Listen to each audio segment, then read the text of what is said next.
Chris Godinez, licensed professional counselor, the host of We Need to Talk on every Sunday at noon. This video is for educational and informational purposes only. The views and opinions stated herein are mine and mine alone. They do not represent the ACA, the APA, or any other therapist for that matter. Boom, shakalaka done.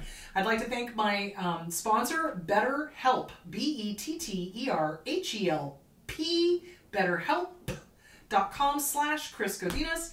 They're an online therapy company. They are international. They are worldwide. So no matter where in the world you are, if you want to get with a really good therapist, go to BetterHelp.com/Chris Godinez. Fill out a few questions and they'll set you up with a therapist here in the US of A.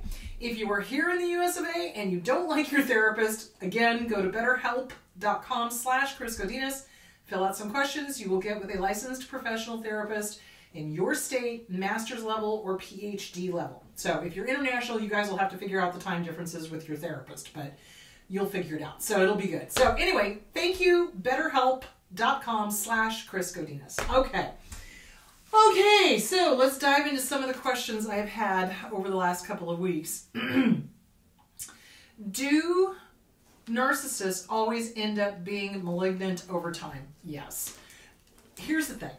Narcissism does not get better on its own. It doesn't suddenly resolve. It's not like... So here's the difference. Okay, so teenagers tend to be very self-absorbed, okay? Because they're teenagers. That's what teenagers do. It's a phase of growing.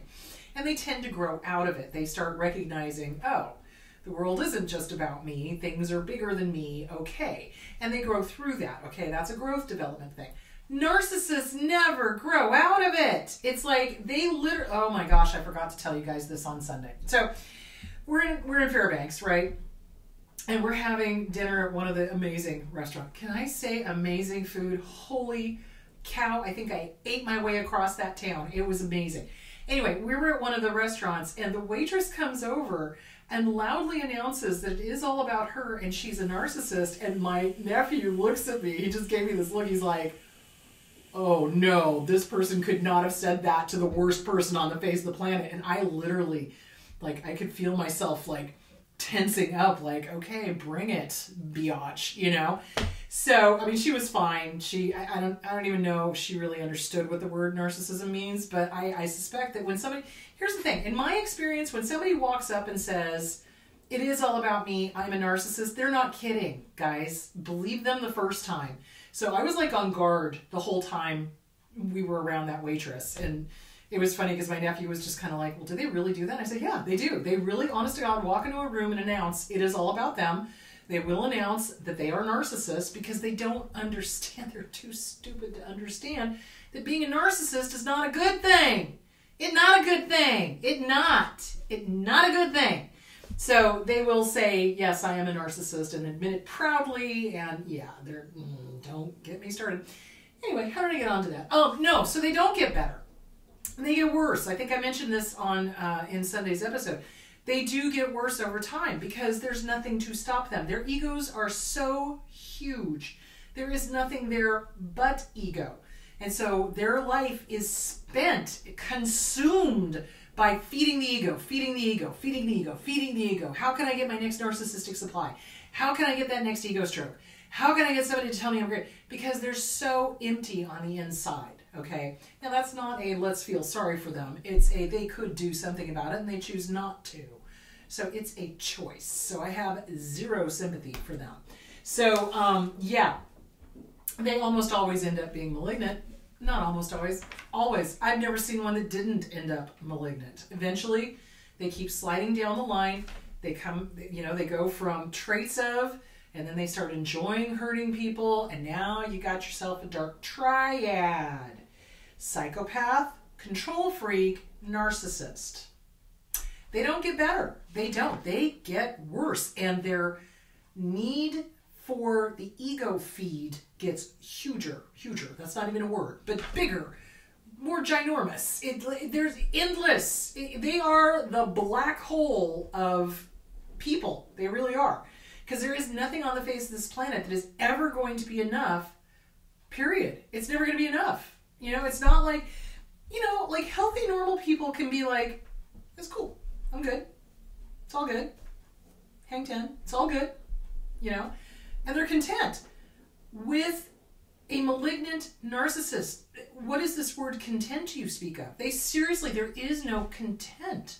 It's always this, well, it's like the hungry ghost. If you read about hungry ghosts in Buddhism, hungry ghosts are somebody who in life, like a narcissist, who is constantly starving for this attention and this acknowledgement and this and this that. So a hungry ghost has got an itty bitty little mouth, itty bitty little throat, ginormous belly. And so they can never feed enough. They can never get enough to satisfy themselves. They are hungry ghosts. So I would posit that the narcissists are pretty much hungry ghosts. You know, there is nothing on the face of the planet. Even if people were telling them 24/7 that they were great, they'd never believe it. They would never be satisfied. They would never be content, and they would be looking for the next big thing, next big thing, next big thing, next big thing. That's why you know you're dealing with either a child of a narcissist who's always like, well, what's next? What's next? What's next? Because they're used to that from the parent. Or you are dealing with a narcissist who's always looking, where's the next thing? Where's the next big thing? Where's the next big thing? Because they're looking to fill that huge hole, that belly within them, but their mouths are so tiny and their throats are so tiny and they can't take it all in. So yeah, they do always end up malignant. They do. There is no hope for them. They are evil. Let's face it, okay? They enjoy it. When they reach that dark triad part, which CNN did a great article, I posted it onto the LPC page about dark triads, and they were talking about Putin. And I'm like, yeah. And trust me, the Ukraine will not be enough for him either, because he's going to want more, because that's what narcissists do. So yeah, absolutely. All right. Can you pick up bipolar disorder as a part of fleas from the abuser? No. Bipolar is a brain chemistry issue. The brain is not producing the correct amounts of norepinephrine, serotonin, dopamine, etc. So in the manic phase, the brain literally gets flooded, and the reuptake receivers are not reuptaking all of the feel-good chemicals. So the brain is bathed in all of the feel-good chemicals. It's akin to what I've been told. It's akin to like a meth high, which is why methamphetamine is so addictive, because it dumps all the feel-good chemicals at once, and then you're forever chasing the dragon after that. So, so basically it bathes the brain in all the feel-good chemicals. That's where the mania comes in. And then all of a sudden this reuptakers suddenly kick in, everything gets sucked out, and the cinders are not putting out enough of the feel-good chemicals because these guys are sucking them all up, and you don't feel good, and then you crash into that depression. That's why manic depressive, that's what it used to be called, manic depression. Now it's called bipolar, and it's literally because you're going from one polar extreme to the other polar extreme. So no, that is not inherited. You can pick up behaviors that the parent does when they're in the middle of one of those episodes, absolutely, but you don't have bipolar. And oftentimes, bipolar is misdiagnosed or borderline personality disorder is misdiagnosed as bipolar. Bipolar can be misdiagnosed as borderline if the person doesn't know what to look for. So, no, you cannot pick up bipolar disorder. You can pick up behaviors that the parent may have done. So let's say they're in their manic phase and they are super impulsive and just going on spending sprees and, you know, that kind of thing. Yeah, you can absolutely pick up being impulsive. A lot of children of any of the personality disorders and bipolar do pick up that impulsiveness.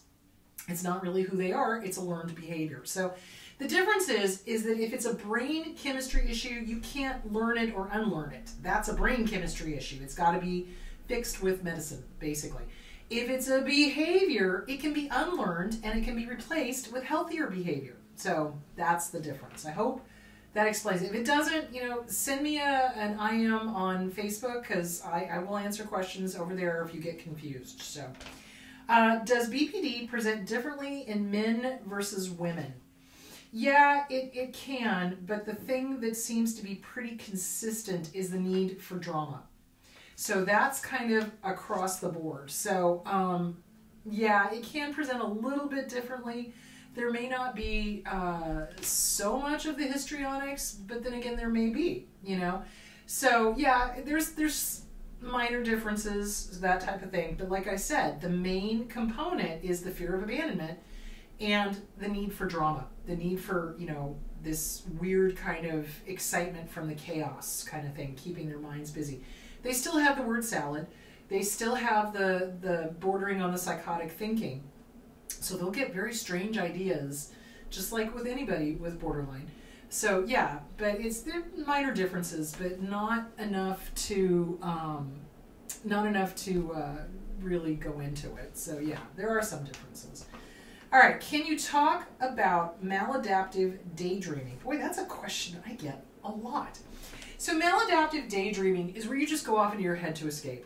And it's maladaptive because you're spending all your time up here daydreaming as opposed to out here in the present moment. So maladaptive daydreaming is something that damn near every single kid does that's been raised by an abusive family member or two. And it's because the reality is so awful, you're happier in your head, you know, having these daydreams where you're safe and you're okay and you've got a loving family and you're going on these adventures and everything is good. But the problem of it is it then becomes addictive, and so you'd rather be up here as opposed to right here, figuring how to get out of the crazy family and figuring out how to make those daydreams become reality. So yeah, so maladaptive daydreaming is when you spend all of your time daydreaming, but you're not living in the present moment and you're not going, okay, well, this was a great daydream. How do I make this happen? So that's, you know, there's a difference. You can daydream and then come back to reality, and that's great. But with maladaptive daydreaming, it's you're there all the time and you're avoiding in your head, living in a fantasy, not in the present moment. So if that is happening, get with a good trauma therapist, because maladaptive daydreaming comes from trauma. There is not a kid that was not in an abusive family that doesn't do it. So, you know, some of them are able to grow out of it and realize, okay, this is not healthy and I need to do this. And some don't. And those are the ones that need the help. So maladaptive daydreaming definitely needs a good trauma therapist. EMDR would be great. DBT, that's another great modality. EFT, emotional freedom therapy. Excuse me, that's a great modality. But get with a trauma-informed therapist to help you work through that. Okay.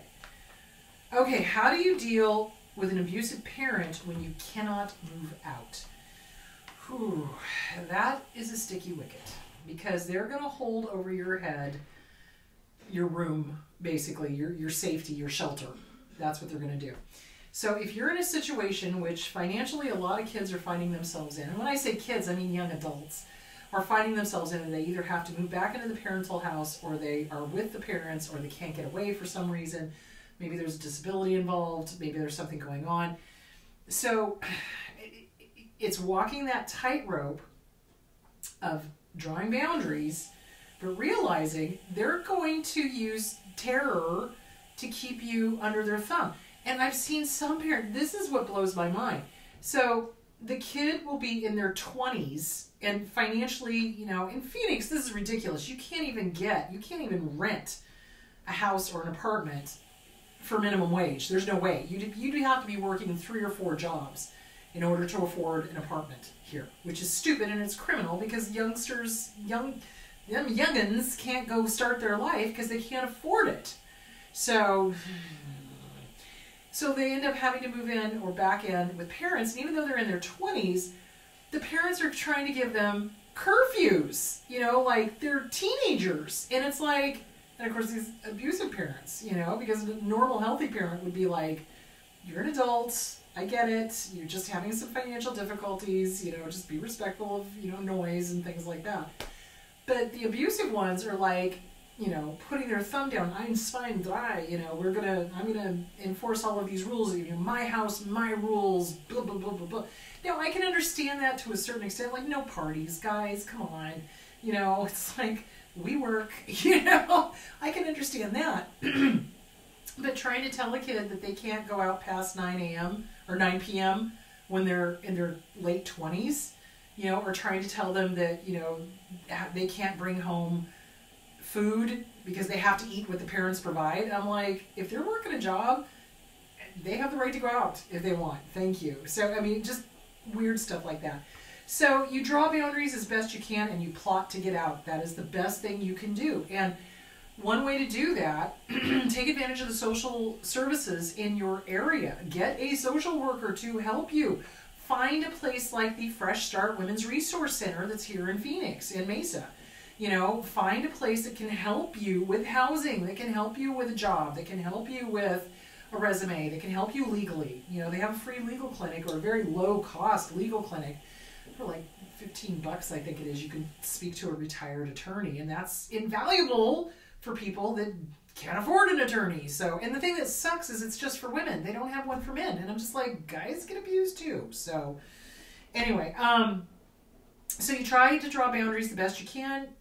They're gonna get up in your business, guys, because remember, abusers know no bounds. They don't respect boundaries. So you have the boundaries you can, and you just plot to get out. And you start doing the things you need to do in order to get from point A to point B and get away from them. And speak with a social worker. Speak with somebody in social services that can help you get away. So that's the best thing you can do. While you're there, they're going to be up in your business. They're going to try to cause problems. They're going to try to treat you like you're a teenager when you're an adult. They're going to try to take your money. That's the other thing I've seen is the kid is working a minimum wage job and the parents are like, well, we're going to charge you $800 a month rent. On a minimum wage job? Are you kidding me? That kid's never going to be able to save money. So something, you could charge them $200. That's fine, $150, whatever. But yeah, I've seen them try to take their entire paycheck. So if they're doing things like that, you need to get out because there's no way you're going to get ahead. They don't want you to get ahead. Remember, they sabotage. Abusive parents sabotage. Abusive parents make it so the kid never saves money, can't get out, is stuck there because they need a third wheel. They need that drama triangle, villain, victim, hero. You know, they need an audience. So yeah, be aware of that. So just be very careful. As soon as you can get out and use social services to help you. Do narcissists raise borderlines? Yes. Yes, absolutely, because they're causing all sorts of damage. And if there's no way for that poor little kid to learn how to cope with or deal with crazy mom or crazy dad, they will start doing maladaptive behavior, which is what borderline personality disorder is. It is based in trauma. They'll start doing maladaptive behavior in order to deal with the crazy. Okay, does that make sense? So yeah, they very often do. Now, is that going to be that way in all cases? No. Because again, you can, nature, nurture. Some kids are just predisposed to borderline personality disorders and others are not. And it has nothing to do with being stronger or more equipped or anything else like that. Nature, nurture. So like in a family, you can have one kid that is a scapegoat or is the black sheep or is the target, you know, the identified patient when they like to pathologize. And that kid will get all of this stuff and they start developing these really maladaptive behaviors in order to not be abandoned, to not be abused. They get the psychotic thinking, et cetera, et cetera, et cetera. But then the other kids who may also being abused in the same way don't. So nature, nurture. So yeah, oftentimes, yes, narcissists will raise borderlines, absolutely. Because they like to harm and they like to hurt and they like to abuse. And some kids are able to come through that somewhat okay, and other kids don't. So yeah, absolutely. Can you talk more about avoidant personality disorder? Okay, avoidant personality disorder is where they avoid. So if they're not assured success at something, let me pull up my DSM-5 here. Hold on, since I've got it right here. So if they're not assured success, where is avoidant? That's a cluster C. That is not a cluster B. That is a cluster C. So that's page 672. Hang on. Oh boy, this poor book is falling apart. 672. That's because I use it all the time. Okay, 672. A pervasive pattern of social inhibition, feelings of inadequacy, and hypersensitivity to negative evaluation beginning by early adulthood and present in a variety of contexts is indicated by 4 or more of the following. 1, avoids occupational activities that involve significant interpersonal contact because of fear of criticism, disapproval, or rejection. 2, is unwilling to get involved with people unless certain of being liked. 3, shows restraint within intimate relationships because of the fear of being shamed or ridiculed. 4, is preoccupied with being criticized or rejected in social situations. 5, is inhibited in new interpersonal situations because of feelings of inadequacy. 6, views the self as socially inept, personally unappealing, or inferior to others. 7, is unusually reluctant to take personal risks or engage in any new activities because they may prove embarrassing. So this comes from frickin' narcissists who love to criticize. Don't get me started. Criticize, criticize, criticize. You never do anything right. Everything you do is wrong. You know, criticize, criticize, criticize, criticize. And the child becomes hypersensitive to that. And so now, you know, and since the narcissistic parent loves to shove the shame, their shame, into that poor kid's head, the kid then becomes terrified of doing anything that they're going to get criticized for. Because, you know, with a narcissist, you could walk out and say good morning one time and it would be fine. You could walk out the next day and they will decide to jump on that and you said it wrong, in the wrong way. So, yeah, it's constant criticism, constant criticism. There's very little praise, very little building up unless it makes them look good. You know, if they're, oh yes, my daughter or my son is this wonderful person who just made me look fabulous, you know, then they're fine with it. But for the most part, they're like negative Nellies, constantly criticizing, constantly putting down, constantly, you know, not good enough, not good enough, not good. Where do you think we get the inner critic from? Where do you think we get the outer critic from? Holy cow.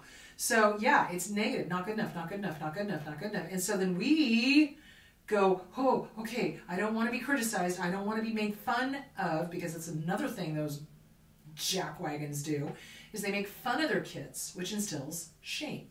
So they cause them shame, they cause them fear, they cause them, you know, there's constant criticism. So pretty soon the kid's like, I'm just not going to do anything. I don't want to open myself up to criticism. I don't want to open myself up to harm. I don't want to open myself up to shame. Because that's what the abuser does. That's what the abusive parent does. So that's where that comes from. I hope that answered your question. If it didn't, like I said, shoot me an IM over on Facebook on We Need to Talk with Chris Godinez, and I'd be happy to answer whatever didn't get answered, but I think that pretty much covered it. How do you heal? I thought that said here. I'm like, what?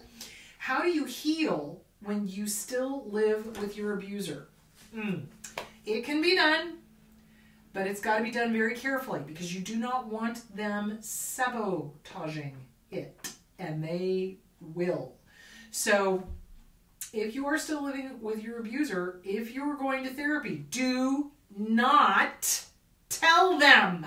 I can't tell you the number of times targets of abuse shoot themselves in the foot because in a moment of anger or wanting them to wake up, they say, I'm going to therapy and I'm going to leave you and da-da-da. Stop telling them what you're going to do. They're going to make sure you stop going. Guarantee it. They're going to start either wanting to get in on the sessions, which has happened. They've tried to do that. Or they're going to say, oh, we don't have enough money. And they'll make sure you don't have enough money. Or they'll do whatever to stop you from working on you. If you get any of the books that I recommend, get them in some form that they won't find. So either Audible, so that you're listening to it on your phone, or Kindle if they don't do Kindle, or if they hate reading, get it in a book form, but hide it at your office wherever you work. You know, something, but don't put these things out where they can see them. Because as soon as your abuser knows that you're working on yourself, and this goes for parental units, this goes for romantic relationships, this goes for anybody. As soon as they know you're working on yourself and that you're moving towards the exit, they're going to sabotage. So you don't, you know, radio silence. Excuse me. You're going to want radio silence. You're not going to want to tell them what you're doing. You're going to work on yourself in private when they're not around. Because if you do it when they're around, what are you doing? What are you reading? Why are you reading that? Why do you need to know what narcissists do? Why do you need to? Yeah, they're going to do all that sort of stuff. You know, or they'll sabotage. You know, you're working on self-esteem. Well, suddenly you can't do anything right. You know, So, yeah. So you can heal. It takes a lot longer. It's much easier to heal when you are not in the environment in which you are being damaged. Let me say that again. It is a lot easier to heal when you are not in the environment in which you are being damaged. So it can be done, but you've got to be careful. You've got to be sneaky, because if they find any of these books that I recommend, CPTSD, From Surviving to Thriving by Pete Walker, The Disease to Please by Harriet Breaker, Radical Forgiveness by Colin Tipping, Beyond Codependency and Beyond Codependency No More by Melanie Beattie. You know, any of these books, they're going to sabotage them. I've seen abusers destroy the book, lose the book, or have a scream fest and keep the person up all night, you know, demanding to know why they're working on self-esteem, or why they're learning about narcissism, or why they're learning about boundaries, which is so abnormal. I mean, because normally a healthy, normal partner would be like, good on you. That's great. Good for you. Maybe I'll read it too. That's great. You know?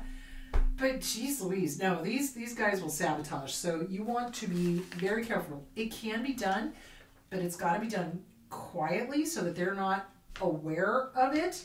You don't want them finding any of your books. You don't want to tell them about your therapy. And if you end up telling them about your therapy, what you're going to say is something along the lines of, oh, I'm just working on self-esteem. A little threatening to them, but not as threatening as if you said, oh, I'm trying to figure out a way to get away from your sorry ass, you know? So, yeah, so you just, oh, I'm just working on self-esteem. And they are going to question you every time you go. What did you talk about? And why are you talking about this? And why are you talking about that? So you got to keep it to general, you know, oh, I'm dealing with my mom. You know, make up stuff, things that aren't even real. You watch, though, what they'll do in a moment of anger or in a moment of trying to manipulate you. They'll bring up something fake that you said and try to manipulate you with that, because that's what they do. They mine us for our past and then use it against us at a later date, which is why you don't ever tell them anything real. When you're in therapy and you're working on getting away from them, you make shit up. You do. Oh, I'm working on self-esteem. Oh, you know, I had a really difficult relationship with my grandmother or something, you know. Something that they'll pull up later on and you'll be like, oh, ding, know what you're doing. So, yeah, so there that is. So it can be done, but it takes a lot longer. Okay, what is a communal narcissist? So a communal narcissist, and I talked a little bit about this on Sunday. A communal narcissist is one who uses religion, a cult type of thing.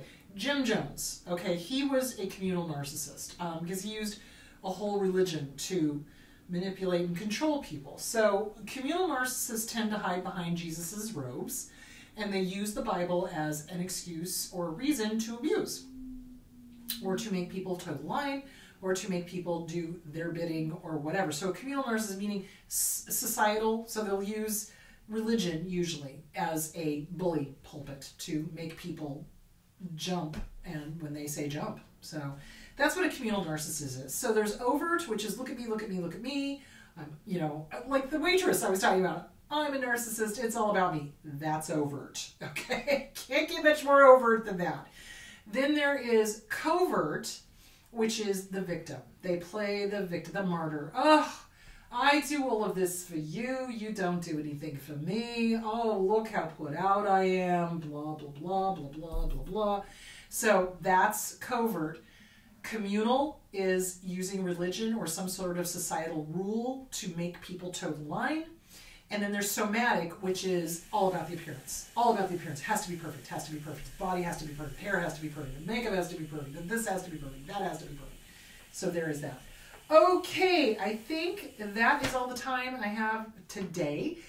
So this next week, we are going to be talking about how do you know you're growing? How do you know there's growth? When do you, what do you look for to just kind of contrast and compare? So we're going to talk about how you know you're growing, and I'll figure out how I'm going to title that. I guess I'm going to, you know you're growing when. You know you're growing when. So we're going to talk about, you know, kind of signs to look for. So, all right, my loves, have a great week, and I will talk to you on Sunday. Bye. Oops, where's my button? There it is. Bye.